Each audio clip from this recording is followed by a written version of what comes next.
Apakah udah waktunya untuk berhenti jadi YouTuber? Ngedit videonya makan waktu, belum lagi kalau harus syuting dulu. Pasti upload, videonya sepi banget. Subscribernya juga segitu-gitu aja. Mana masih harus mikirin konten selanjutnya lagi. Aduh, udah rilis lebih dari 50 video, tapi masih aja belum bisa gajian. Sampai bingung mau bikin konten apa lagi. Kalau teman-teman akrab dengan masalah-masalah barusan, maka video ini bakal jadi video terpenting yang kalian tonton. Wake up, today's gonna be a good day. Wake up, today's gonna be a good day. Wake up, today's gonna be a good day. Wake up, today's gonna be a good day. Wake up. Akar utama yang sering jadi penyebab kebuntuan saat nge-YouTube, kita memfokuskan diri untuk melakukan hal-hal yang salah, alias salfok. Jadinya banyak waktu yang terbuang percuma, sedangkan channel kita terus-terusan jalan di tempat.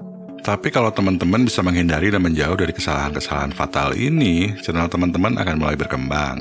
Yang jadi masalah, seringkali tujuan kita itu terasa jauh banget, sulit untuk digapai. Ini karena kita berusaha untuk mencapai tujuan yang jauh dengan sekali jalan. Ibaratnya mau pergi ke Amerika, tapi dari rumah langsung jalan kaki menuju Amerika. Ini udah pasti nggak akan nyampe-nyampe. Untuk mencapai tujuan kita di YouTube itu bisa diibaratkan sebagai suatu perjalanan jauh. Dalam menjalankan suatu proyek, walaupun hanya sampingan seperti channel YouTube ini, saya selalu membuat milestone. Tentukan tujuan-tujuan kecil dulu karena lebih mudah untuk dicapai. Misalnya tujuan pertama adalah mencapai 100 subscriber. Untuk kedua bisa 250 subscriber, terus 500 subscriber, dan selanjutnya 1000 subscriber plus 4000 jam tayang. Semakin ke kanan, kita bisa set tujuan-tujuan yang lebih berat. Misalnya dapat rata-rata 200.000 view per bulan, dan seterusnya dan seterusnya. Tujuan-tujuan di milestone kalian gak harus ngikutin ini, tapi disesuaikan aja dengan kemampuan dan kondisi channel teman-teman. Contohnya kalau masih kesulitan dapat jam tayang, coba targetkan untuk bisa dapat 1000 jam tayang per bulan, terus meningkat ke 2000 jam tayang dalam sebulan. Jadi teman-teman bisa lebih punya gambaran apa yang harus dilakukan, sehingga bisa lebih mudah bikin rencana. Perkirakan juga waktu atau deadline dari masing-masing tujuan, yaitu kapan tujuan-tujuan kecil tersebut harus tercapai. Tapi perkiraannya harus masuk akal. Cuma yang nantinya bisa jadi masalah adalah eksekusinya. Udah pakai milestone pun bisa jadi percuma kalau kita nggak disiplin dan nggak mau memperbaiki kesalahan-kesalahan yang kita lakukan. Ini karena dalam hidup itu memang sering banyak godaan. Nah, apa aja 5 kesalahan fatal yang bisa bikin kita jadi nyasar dan salah jalan? Kesalahan pertama adalah terlalu fokus bikin video yang tidak dipedulikan oleh orang lain. Bikin video yang menurut diri kita sendiri bagus, belum tentu bagus di mata orang lain. Misalnya kalau kita bikin travel vlog dengan judul, "Saya liburan ke Italia selama seminggu." Nah, ini adalah jenis video egois. Kalau belum jadi orang terkenal, nggak akan terlalu banyak orang peduli.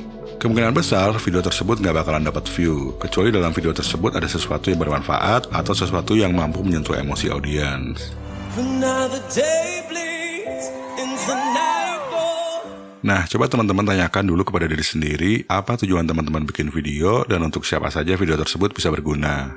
Apakah untuk anak kuliahan yang ingin merencanakan masa depan finansialnya, atau wanita muda yang baru saja berumah tangga, mungkin mereka ingin belajar masak atau butuh tips hemat dalam berbelanja, atau untuk penggemar games yang ingin terhibur karena kepribadian kita yang seru dan lucu saat bermain games. Kalau masih nggak tahu jawabannya atau cuma bisa menjawab untuk semua orang, kemungkinan besar video yang akan dibuat adalah video yang nggak jelas. My name is Gita. Saya sangat menyarankan untuk mulai dengan topik spesifik dulu, di mana persaingannya nggak terlalu ketat. Audiensnya mungkin nggak terlalu besar, tapi teman-teman bisa lebih punya kesempatan untuk dapat view. Kalau langsung masuk ke topik dengan audiens besar, tapi tidak memiliki keunikan yang bisa ditonjolkan, apalagi subscriber masih sedikit banget, dan citra kalian sebagai YouTuber belum terbentuk, maka akan sulit untuk bernapas karena terus-terusan ditonjok sama channel-channel besar. Belum lagi persaingan dari channel-channel ukuran sedang dan kecil pun biasanya kalau di topik yang super rame itu sangat tinggi. Namun terlepas dari ukuran audiens yang kita target, ada satu hal lagi yang penting untuk kita tanyakan setiap bikin konten, yaitu apa yang harus dirasakan oleh audiens setelah nonton video yang kita buat. Apakah terinspirasi, terhibur, pikiran tercerahkan, tercengang, tertawa terbahak-bahak, atau jenis-jenis emosi lainnya.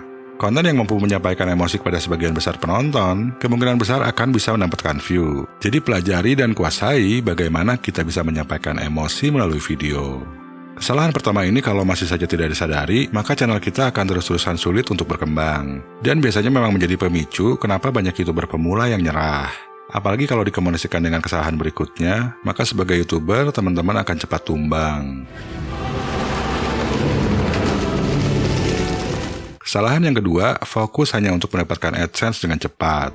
Semua YouTuber pasti pengen AdSense, saya sendiri juga sama. Tapi jangan sampai buta sama AdSense. Nge-YouTube itu nggak kayak kerja di perusahaan, di mana kita harus mengikuti semua instruksi atasan dan di akhir bulan kita bisa terima gaji. Kalau di YouTube, kita yang jadi bosnya. Jadi orang yang paling bertanggung jawab agar channel kita bisa maju, mundur, atau jalan tempat itu adalah diri kita sendiri. Nah, kalau kita belum punya tim, berarti kita jadi bos dan karyawan sekaligus. Sebagai bos, kita harus punya rencana dan strategi supaya channel yang kita miliki bisa berkembang dan ukuran audiensnya bisa bertambah besar. Sebagai karyawan, kita harus menyelesaikan semua pekerjaan-pekerjaan seperti riset audiens dan ide konten, script development, syuting, edit video, copywriting untuk judul, bikin desain thumbnail, dan lain-lain, dan semuanya harus kita lakukan sendirian. Ya tentu saja semua itu berat, jadi teman-teman harus kasih waktu juga untuk diri sendiri supaya bisa adaptasi dan menguasai ilmu-ilmunya dulu. Penting untuk diketahui, kalau diterima di YPP itu, channel kita mulai dari Rp0.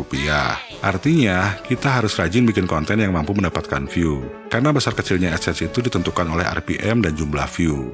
Jadi kalau mau rutin gajian, fokus mengenali siapa audiens sambil terus asah skill dalam bikin konten yang menarik untuk audiens. Jadi yang namanya perencanaan konten, storytelling, syuting, dan video editing adalah ilmu-ilmu yang harus terus diperdalam kalau memang mau jadi konten kreator yang sukses. Kalau udah bisa bikin konten yang menarik, view dan jam tayang pun bakal mulai berkembang. Skill pun akan terus meningkat dan yang namanya AdSense bakal ngikutin. Pas awal-awal nge-YouTube, kesalahan lain yang saya lakukan, yaitu kesalahan ketiga, adalah terlalu fokus cari cara untuk mengakali algoritma YouTube. Padahal, algoritma YouTube itu mengikuti keinginan audiens walaupun gak 100% akurat. Jadi dengan fokus bikin konten menarik bagi target audiens, respon dan interaksi yang saya dapatkan bisa cenderung positif. Nah, kalau begini, algoritma pun akan merekomendasikan dengan sendirinya. Jadi nggak perlu diakal-akalin dan nggak perlu juga buang waktu untuk cari trik-trik jalan pintas terbaru. Yang lebih saya sarankan untuk dipelajari adalah cara melakukan riset audiens dan topik menarik, serta dasar dari copywriting. Copywriting itu adalah teknik penulisan dalam periklanan, supaya konsumen lebih tertarik untuk membeli produk yang diiklankan. Nah, skill copywriting ini sangat membantu saya dalam mendapatkan rasio klik tayang yang lumayan tinggi. Sebelumnya di video ini saya pernah bahas sedikit ilmunya. Walaupun gak secara spesifik ngebahas copywriting, tapi esensinya ada di video ini. Dan satu lagi yang paling penting adalah durasi tonton rata-rata. Kalau viewer yang ngeklik video kita cuma nonton sebentar-sebentar, berarti videonya nggak rame. Nah, cara bikin struktur video untuk memaksimalkan retensi dan durasi tonton pernah saya bahas di video ini. Kesalahan keempat yang bikin channel YouTube sulit berkembang adalah tidak memiliki strategi. Sebetulnya wajar kalau banyak YouTuber pemula yang gak punya strategi. Karena rata-rata orang pas awal nge-YouTube itu memang gak tahu apa-apa. Strategi ini meliputi banyak area dan harus dikembangkan secara kontinu. Beberapa strategi nge-YouTube yang penting untuk diketahui itu meliputi konten, marketing, dan pemasukan. Untuk YouTuber pemula, awalnya fokus ke strategi konten dulu aja, sambil sedikit-sedikit diikuti dengan strategi marketing. Nanti strategi pemasukannya bisa nyusul. Untuk bikin strategi konten, harus kita awali dulu dengan mengetahui siapa target audiens, seperti yang sebelumnya saya udah jelaskan. Selanjutnya kita tentukan beberapa subtopik atau kategori konten. Kalau misalkan topik utama kita adalah berkebun, subtopiknya bisa berkebun di halaman rumah, menanam buah di rumah, menanam sayur di rumah, serta perawatan berkebun. Nah, dari tiap subtopik, kembangkan lagi menjadi banyak konten. Dari subtopik menanam buah di rumah aja, udah banyak konten yang bisa dibuat, karena ada banyak jenis buah yang bisa ditanam di rumah.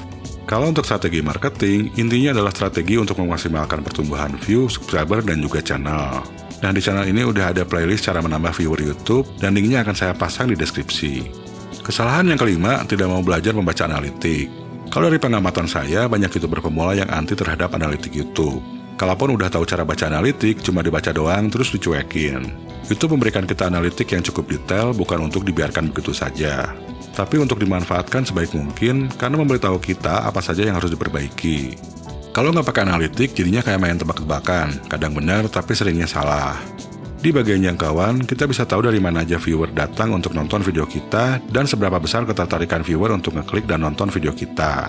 Kalau misalkan viewer memang tidak terlalu tertarik, ya berarti topik videonya, judul atau thumbnailnya nggak bikin banyak orang tertarik. Nah, langkah selanjutnya tinggal perbaiki cara kita mencari topik video, serta cara bikin judul dan thumbnail, supaya bisa benar-benar menarik perhatian audiens. Di bagian interaksi, kita bisa lihat apakah viewer yang ngeklik itu benar-benar nonton atau tidak. Kalau rata-rata viewer hanya ngeklik doang, tapi nontonnya cuma sebentar, berarti memang videonya nggak rame.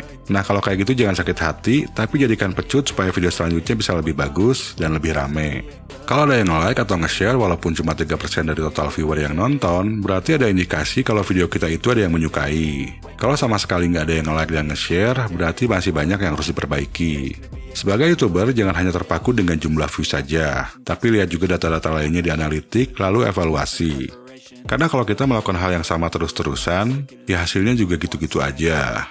Penjelasan lebih detail mengenai cara baca analitik YouTube memerlukan video tersendiri, dan teman-teman bisa lanjutin untuk nonton video yang ada di kiri. Kalau mau tahu cara bikin struktur video supaya bisa dapat retensi tinggi, tonton aja video yang ada di tengah. Untuk mempelajari teknik-teknik cara menambah viewer, langsung aja klik playlist yang ada di kanan.